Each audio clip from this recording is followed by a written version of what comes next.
The hearing was supposed to be about oversight. That is what it said on the official schedule. That is how it was announced. That is the institutional framing that was placed around it when the committee was convened, and the cameras were turned on and the members took their seats on a Tuesday morning in Washington. Oversight of the Department of Justice, a routine proceeding in a city full of routine proceedings. The kind of hearing that fills a congressional calendar and rarely changes anything. Jasmine Crockett had a different understanding of what was about to happen, not a different political understanding, a different evidentiary one, because she had read the Epstein files, not the summaries, not the press coverage, not the carefully curated selections that had made their way into public reporting over the years. The actual documents, the records, the communications, the internal DOJ materials that had been produced, classified, withheld, partially released, and then quietly buried in the institutional machinery of a department that had spent years managing what the public knew and didn't know about Jeffrey Epstein and the people connected to him. She had read them. She had organized them. She had identified the specific points at which the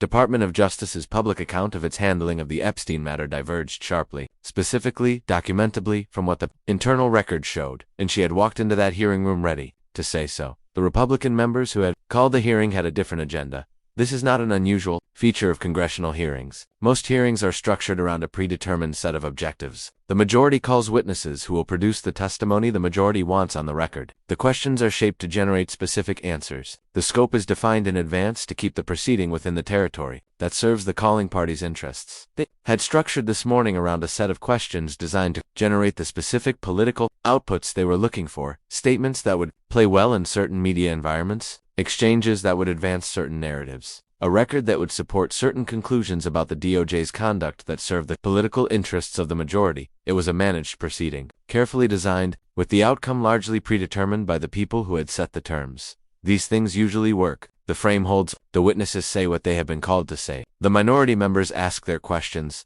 make their points for the record, and the proceeding concludes with the majority having gotten roughly what it came for. What this majority had not accounted for was a member of the minority who had done more preparation than anyone in the room expected, more preparation than anyone in the room had prepared for. When Crockett's time arrived, she did not use it the way the hearing had been structured to be used. She did not play within the frame that had been built around the proceeding. She did not accept the premise that the questions being asked were the right questions or that the witnesses who had been called were being asked to account for the right things. She went directly to what the documents showed. And what the documents showed was not what the hearing had been designed to discuss. The first thing she established was simple. The Department of Justice had made specific, documentable decisions about the Epstein files, decisions about what to classify, decisions about what to release, decisions about which records would be made available to congressional investigators and which would remain inside the department behind legal shields that had been, in several cases, specifically constructed to prevent exactly the kind of scrutiny this committee claimed it was trying to conduct. Those decisions had been made by people, with specific institutional authority, at specific points in time, and the record of those decisions, not the public justification offered afterward, but the internal record of what was actually decided, and why, told a story that was substantially different from the one the Department of Justice had been presenting to Congress and to the public. Crockett read from that record. She did not editorialize. She did not insert her own interpretations into the gaps between the documents. She read what the documents said, cited where they came from, and let the language of the official record do the work that the official record, when read carefully, is fully capable of doing on its own. What it did was this. It established, line by line, a pattern of institutional decision-making inside the DOJ that had the consistent effect of limiting public access to information about Jeffrey Epstein's networks, his associates, and the full scope of what federal investigators had found during the years they had been looking at him.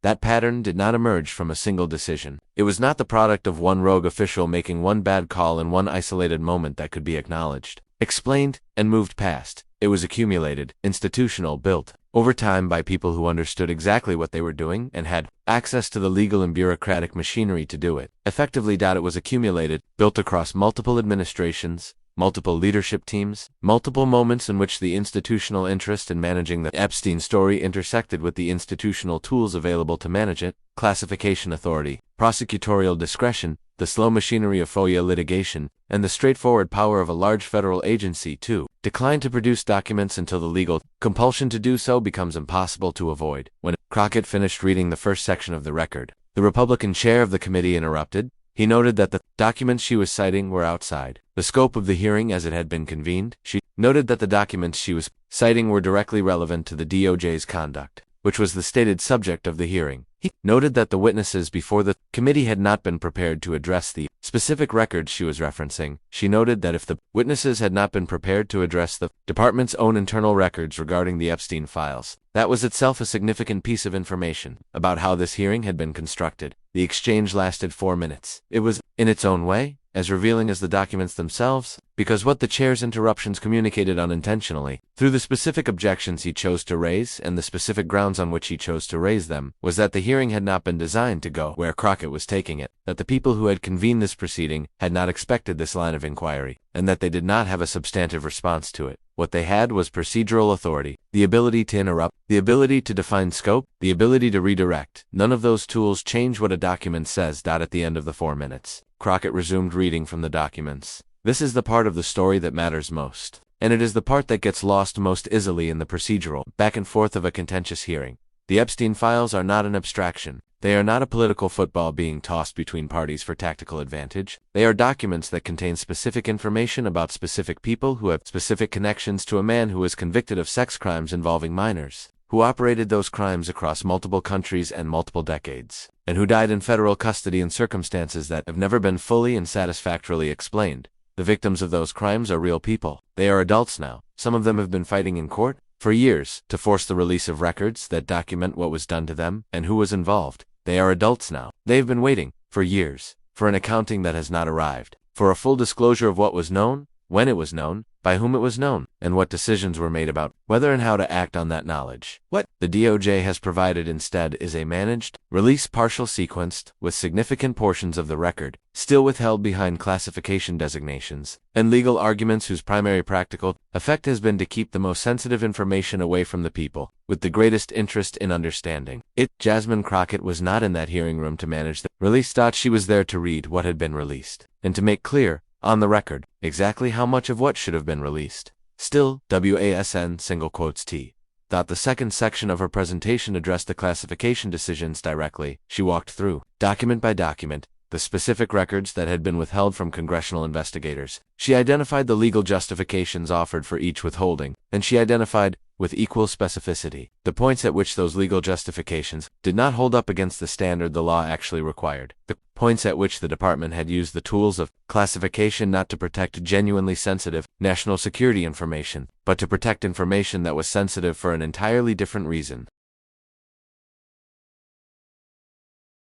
Because it was embarrassing. Because it implicated people with power and influence in relationships that extended into the institutional fabric of Washington in ways that made full disclosure deeply uncomfortable for the institution responsible for making it. That is not a legal basis for classification. Law is specific about this. Classification authority exists to protect genuinely sensitive national security information sources, methods, operational details whose exposure would cause identifiable harm to the United States. It does not exist to protect institutions from embarrassment. It does not exist to manage the reputational consequences of decisions that were made by officials who would prefer those decisions not receive public scrutiny. It is not a permissible use of the government's authority to withhold information from the public and from the Congress. And the record Crockett was reading from made clear that the people inside the DOJ who had made these decisions understood that distinction and made the choices they made anyway. The Republican members of the committee did not engage with the substance of what she was presenting.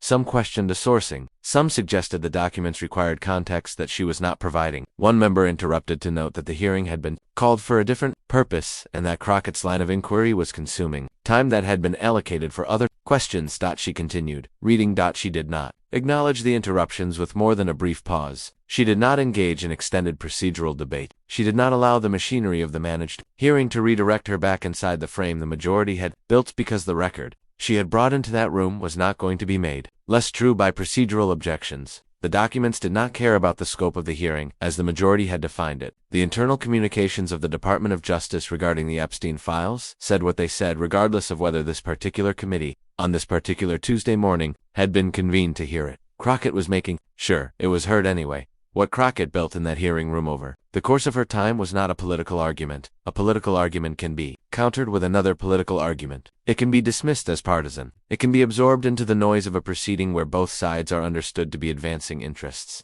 rather than pursuing truth.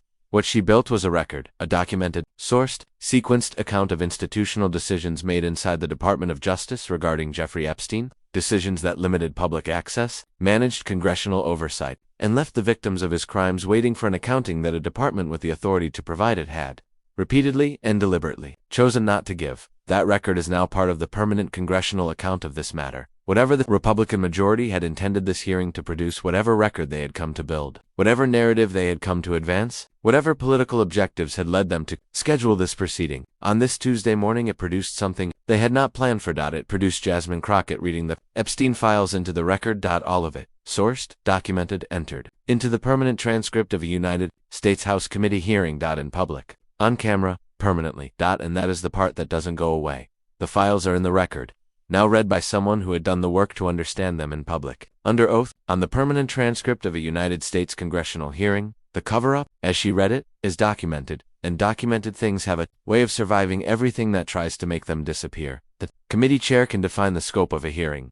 He cannot define the scope of the record. Crockett put the files in the record. They are there now. So what do you think about what Jasmine Crockett did in that hearing? When she stopped arguing and started reading directly from the Epstein files, did that change the way you see what happened? Or do you think there's still more context behind those documents? Let me know your take in the comments. I read every single one. And if you want more real breakdowns of what actually gets said on the record in Washington, make sure to like the video and subscribe to Capital Clash so you don't miss what comes next.